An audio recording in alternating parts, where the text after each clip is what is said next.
हव में फंसी नाव मेरी तार दो भगवन।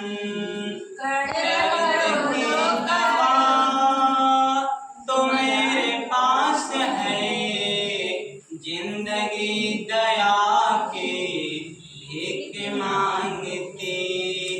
मन में बसा कर तेरी मूर्ति, उतारो गिरधर तेरी आरती।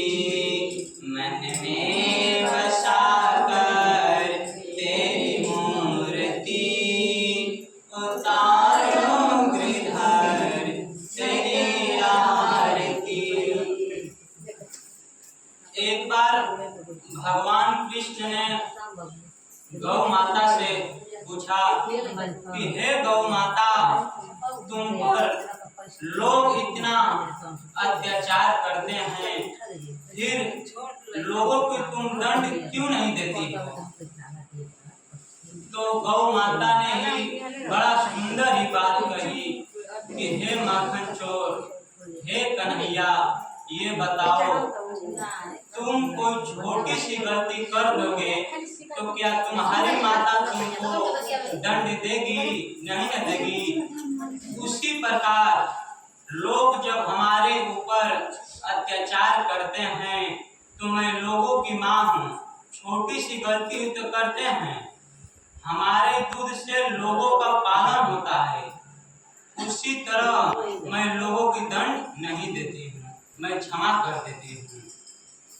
तो गौ माता पर अत्याचार नहीं करना चाहिए, गौ माता का सेवा करना चाहिए, उनका पूजा करना चाहिए, क्योंकि गौ माता में ही सब देवता समाहित है।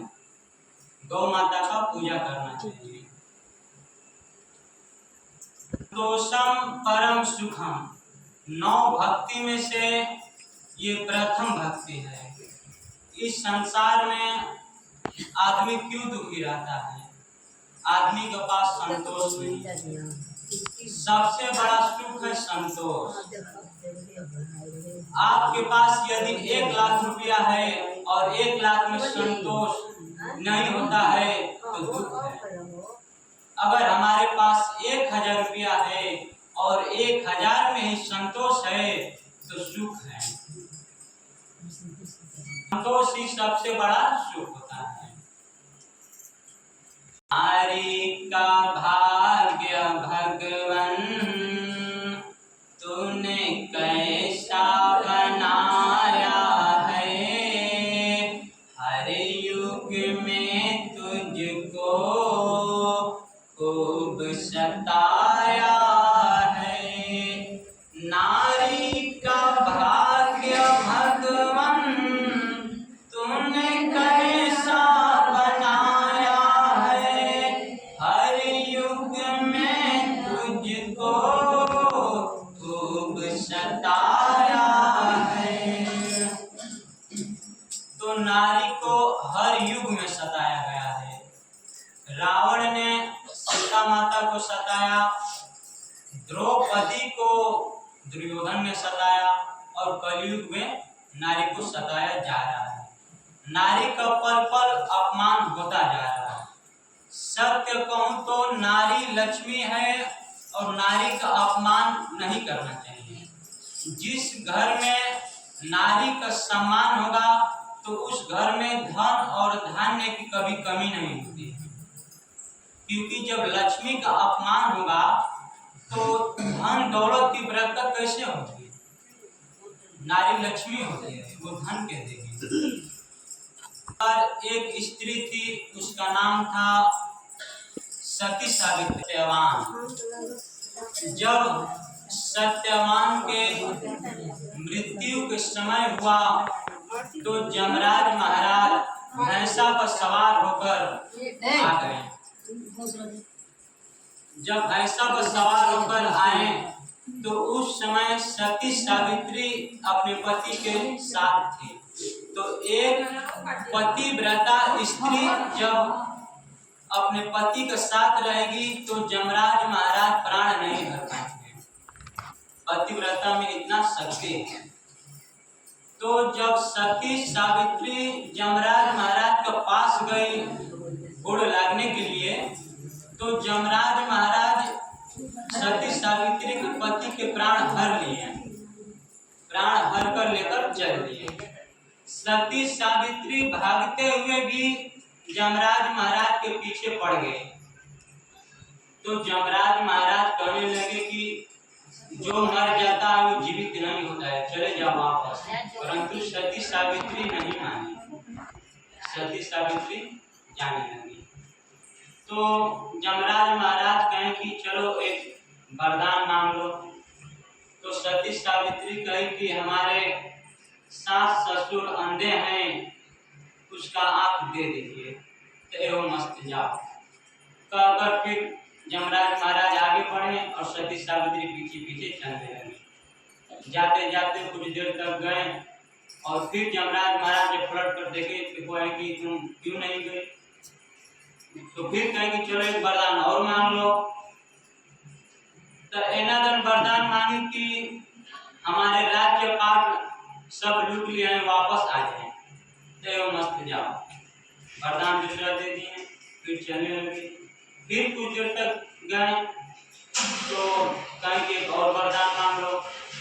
तो वरदान मांगे कि मैं पुत्रवती हो जाऊं तो मस्त जाओ। तो सती सावित्री को वरदान तो दे दिए जमराज महाराज कि मैं पुत्रवती हो जाऊं। तो जमराज महाराज अपने पति को लेकर चलने लगे। अब वचन दे दिए, वरदान दे दिए। तो सती सावित्री कही कि वरदान तो दे दिए कि मैं पुत्रवती हो जाऊं, परंतु आप अपने पति के लेकर चले जा रहे हैं। जमराज महाराज अपने पति को, जमराज महाराज सती सावित्री के पति दे दिए और सती सावित्री के गोड़ पर गिर गए। जमराज महाराज गिर कहने लगे कि जाओ, तुम चले जाओ। अब अपने पति को लेकर आ गए। तो मैं एक भजन गाता हूँ, गाइएगा कहीं से। पतिव्रता स्त्री थी। ना भूलूं मैं तुझको हे दाता दयालु,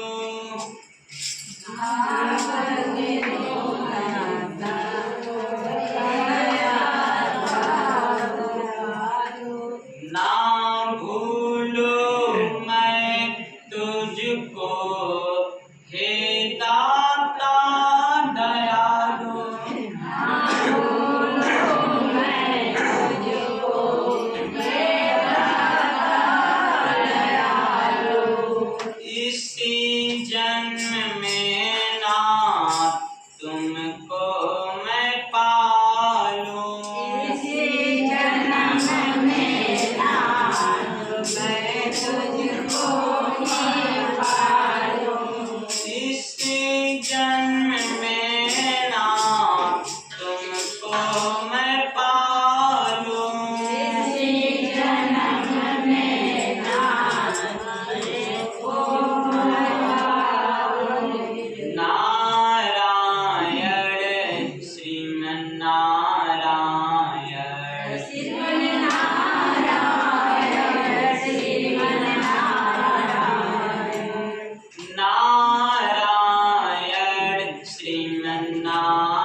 ओम